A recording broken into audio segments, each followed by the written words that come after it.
Posted by u/Vic_Titius. My sister, 34F, and her husband, 36M, got married just 3 months ago. I, 30F, was appointed maid of honor. I was so excited to help her plan the wedding and took on most of the work since I was unemployed at the time and she's a doctor. I won't get into the details, but it's important to note that she didn't have a wedding planner, it was all me. The time leading up to the wedding, I was miserable because of how the bride treated me. I felt like her own personal slave, someone she could kick around because she's the bride. Just because you're a bride doesn't mean you get a free pass to be a BTCH. Many times I wanted to step out of the wedding party, but I kept telling myself to bite my tongue and keep the peace because she was probably just stressed. After doing so much for her, she refused to invite my fiancé, even though we've been together for 12 years, but invited my siblings' partners who have only been around for 2 to 3 years. My sister and her husband dated for a year before they got engaged, so we don't really know him too well. She said she didn't want my fiancé around because people would be asking about my own wedding since they've all been wanting us to get married for a while. I refused to do any more work for her wedding until she apologized to me and invited my fiancé, which she did. Not exactly sincerely, but whatever. I was hurt that she wasn't even grateful for anything I had done for her and her dream wedding because it was expected of me to help. Cut to the day of the wedding, and everything was fine. The ceremony was beautiful, and the couple was happy. I was happy for my sister. By the time we got to the reception venue, I noticed that my fiancé and I were seated at a separate table from my family. They were at the VIP table, while I was cast aside to sit at the furthest table, right beside the kitchen. I figured there was a mistake and calmly asked the bride about it, since she handled the seating plan. She looked me dead in the eye and said there was no mistake, that's where we belong, at the kids' table, far away. We were seated with 7 to 14-year-olds. The groom overheard us and agreed with me but kept quiet when my sister gave him the "don't you dare disagree with me" look. The groom later apologized to my parents for what happened to me and said he had no clue his bride did that. But he didn't say a word to me, as his bride told him not to. Because of this, I decided not to make an issue and just tried to enjoy the remainder of the night with my partner, but I chose not to give a maid of honor speech. My parents noticed where I was seated and were upset about the situation as well. My siblings knew very well that I wasn't at their table but didn't bother looking for me or wondering why I wasn't seated there. When they heard I wasn't making a speech, my 2 brothers walked over to my table to tell me off, saying I needed to understand my sister and the stress of being a bride, that I should be nice to her because it's her special day and you're only a bride once. Yeah, right, I bet they'll divorce. They called me a disgrace and a disgusting disappointment for not giving a speech for my sister, saying I would make her sad and that I was being selfish for making the night about me, when I was literally sitting quietly in our corner. Needless to say, I wasn't having the best time, so we got up and left. We ended up at McDonald's for dinner, and I posted a story of us getting burgers, saying post-wedding meal. I made sure to post it after the reception ended to avoid making it look like I had ditched, but my siblings somehow saw this as an attack on my sister. To this day, my sister insists she did nothing wrong, and her reasons for seating me there were: 1. I didn't plan her wedding exactly as she envisioned during the process, so I deserved to sit there, even though I did everything she said she wanted. 2. She didn't like that I looked pretty in my gown. And 3. I needed to be punished for insisting on bringing my fiancé. I haven't planned my own wedding yet because I wanted to be 100% focused on hers, plus, she banned me from getting married before her since she's older, and to avoid drama, I agreed. But now, I just don't want anyone there except my parents and a few close friends. My parents agree with me, but my siblings are upset, calling me childish. To be completely honest, I just don't feel like paying for people who don't appreciate it. Mine is a destination wedding, and my fiancé and I are paying for everything. These are our savings, and I don't feel like splurging on them. My grandparents, cousins, and siblings are all saying I'm wrong. But hey, if I was excluded from being a sibling at my sister's wedding and no one cared, why would they be upset if I excluded them in return? Commenter. Wedding planning issues aside, one possible explanation for all of this could be that your sister really dislikes your fiancé. Op's response. Regarding my fiancé, there's nothing he did to her to warrant being treated so rudely. We started dating when we were quite young, and both my parents and I love him very much. He was my best friend for a long time and is still my favorite person to this day. My sister has always hated that I had a boyfriend before she did because she believed I wouldn't ever get married due to my disability. I am epileptic.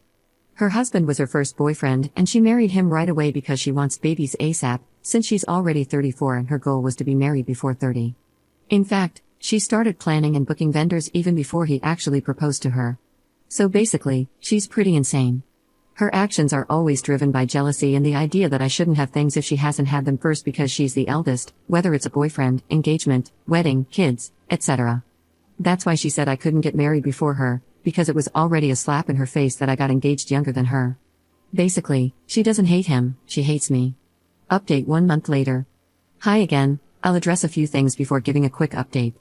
I come from a family of 5 kids.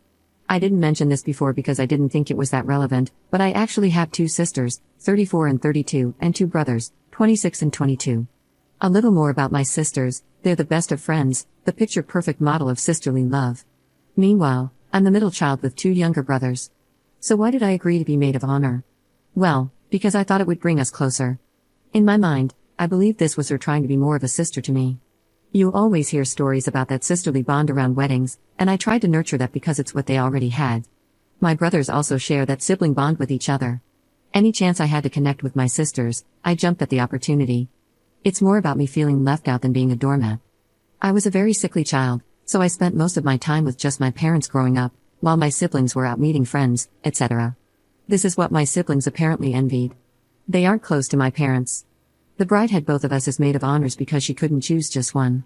I later found out I was always the second option and was only appointed maid of honor, so I do all the work while the other maid of honor got all the praise. In hindsight, I should have seen that coming. While my brothers were busy harassing me about giving my maid of honor speech, Sister 2 was giving her own maid of honor speech, gushing about how she absolutely loves the bride and will do anything for her, all that typical stuff. She then conveniently called all the siblings to the stage to toast the bride and groom, right when I was crying and trying to walk away from my brothers. So to the other relatives in attendance, it looked like I was making a scene and making it about me.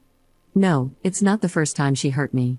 She fat-shamed me as a child, calling me a potato, said I was a burden to the family because of my epilepsy, threw all my makeup in the sink and ruined it because I moved her bath towel in the bathroom, and called me the stupid low IQ sister, even though I'm a licensed architect with a master's degree, when her guy friends wanted to ask for my number. She even took my dream church from me, which is why my fiancé suggested we have a destination wedding in my dream country instead. This was just the worst thing she's done to spite me in front of the entire family. And no, we still haven't spoken since then. She still maintains that I was the one who ruined everything by getting upset about the seating. Now for the update. We've decided to elope. It will just be the 2 of us and a handful of close friends who have been there for us since the beginning of our relationship. We'll have a small church wedding and a little celebration on the beach with the people we love, followed by island hopping with our entire party around the Philippines. All paid for by us, because I want to splurge on memories and experiences with people who truly love and appreciate us. The budget we had set aside for a wedding in Italy will now be used for an intimate 5-day wedding celebration on an island in the Philippines. We will have our reception with the family when we get back home. The plan is to invite both of our big families to a luncheon the weekend after. Collectively, this would mean about 80 guests max. Both our parents wanted to help pay for the engagement party and rehearsal dinner, and they agreed to cover the cost of this luncheon/reception instead. This means they can invite whomever they please, and if my siblings are invited, I couldn't care less. I'll be too busy with my husband of 1 to 2 weeks by then.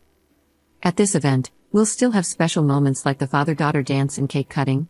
We're planning to have piñatas, a brick oven pizza cart, coffee and pretzels, and an amazing Italian buffet with a pasta bar, lots of fresh fruit and cheese, because who doesn't like cheese?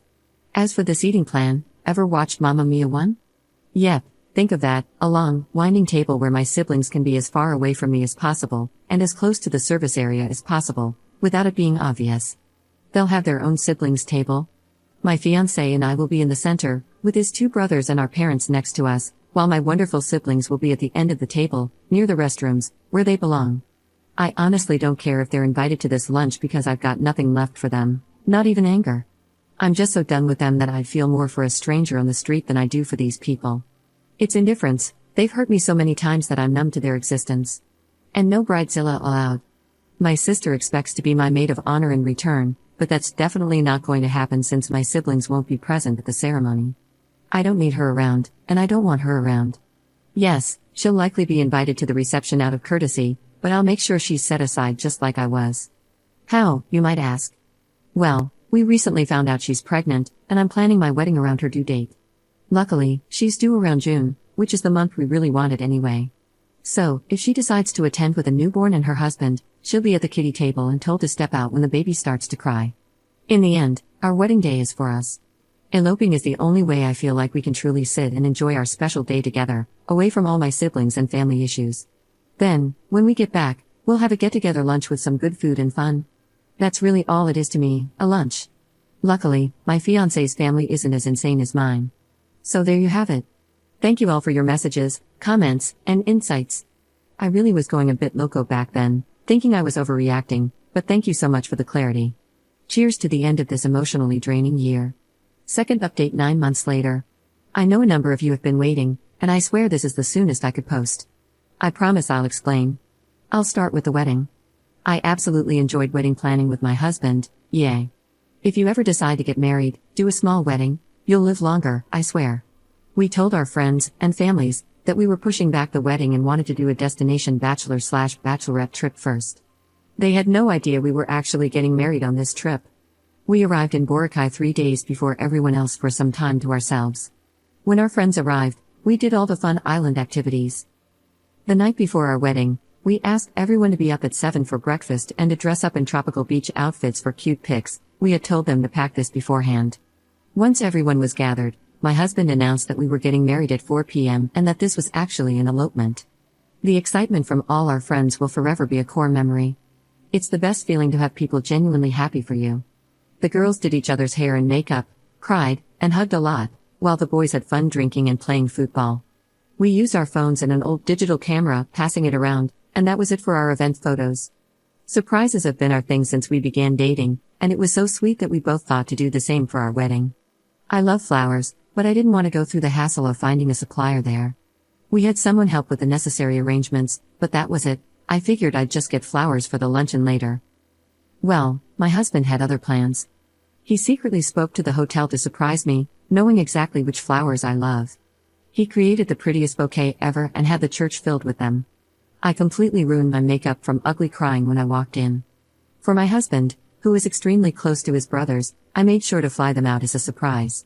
He needed his best men there, and I was thrilled to make that happen. We said our I-dos and headed to the hotel for a boodle fight dinner by the beach. Nothing fancy, but we were beyond happy. Now for the luncheon. Before the elopement, I sent my seating plan to our family group chat because I didn't want anyone making a scene on the day. Everyone thought these were the seating plans for our reception. Well, here's where my pettiness shows.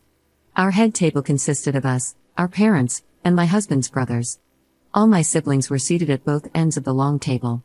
My favorite slap in the face, though, was a table for one way in the back, labeled as the breastfeeding area with my sister's name on the chair. She was livid, to say the least. I simply said I was looking out for her, assuming she'd want some privacy. My siblings refused to come because they saw my elopement as an act of disrespect, especially since my brothers-in-law were there. They even called our relatives, telling them not to attend. Some relatives were upset, saying they did not agree with our union. I'm happy to report that, out of the original 127 guests, only 58 ended up coming. So, I cut my budget by over half. Sounds like a win to me. The venue was my husband's small family farm, which was so beautiful that I didn't need to spend much on decor at all. Music was just a Spotify playlist we made. Photos, prenup, beach, and lunch were all taken by my friends. The cake was baked by my mom and me 2 nights before, and the flowers I bought myself from the morning market and arranged with my girls. And the dress I wore? Just one I had in my closet. For food, we asked guests to bring potluck meals instead of gifts if they wanted to. We still had our pizza oven, pretzel cart, and coffee bar, which we paid for instead of a caterer. E-invites were designed by us and sent via email. Since my siblings didn't want to attend, only Bridezilla's husband got an invite, with no option for A+1. Her C-section was scheduled for a week before my wedding. Did she notice I planned for her to miss the luncheon? Yes she did. It was magical. Us being so unaffected upset them even more. But I've come to realize that the louder you try to force people to side with your opinions and narrative, the more toxic, unhinged, and narcissistic you appear. No, I didn't need to go no contact with them. They all decided to go no contact with me. I didn't even need to try. Blessings left and right. For those blaming my parents, none of my siblings were neglected. If anything, my parents gave my siblings so much more time and freedom to compensate for all the attention I needed. And let's not forget, these kids are grown adults. My parents are seniors, they're tired. They did tell my siblings off for being gigantic pricks, but what else can they do at this point? Put them in timeout? Since both our parents wanted to pitch in, They helped us with a down payment on a house instead. In return, we surprised them with a 1-week vacation each to Amampilo. We saved so much from our wedding and luncheon that we just wanted to show how much we appreciate their support and love. Lastly, any extra food and flowers were either taken home by guests or donated, which made everything feel even more special. Weddings are about love. Our favorite people were there to celebrate us, and we made sure to also celebrate the love we have for them. I fully embrace this life of peace, contentment, and indifference toward my siblings. No idea what they're up to, sorry. They kicked me out of the group chat, and I only found out my sister gave birth because my brother-in-law messaged me. The last I heard, they were still trying to badmouth my husband, but we couldn't care less. We've moved on. Sucks for them that they haven't. Thank you all for following along. It was empowering to know I wasn't alone, and enlightening to hear that this type of sibling abuse isn't actually normal. This is your kitty table maid of honor, finally signing off.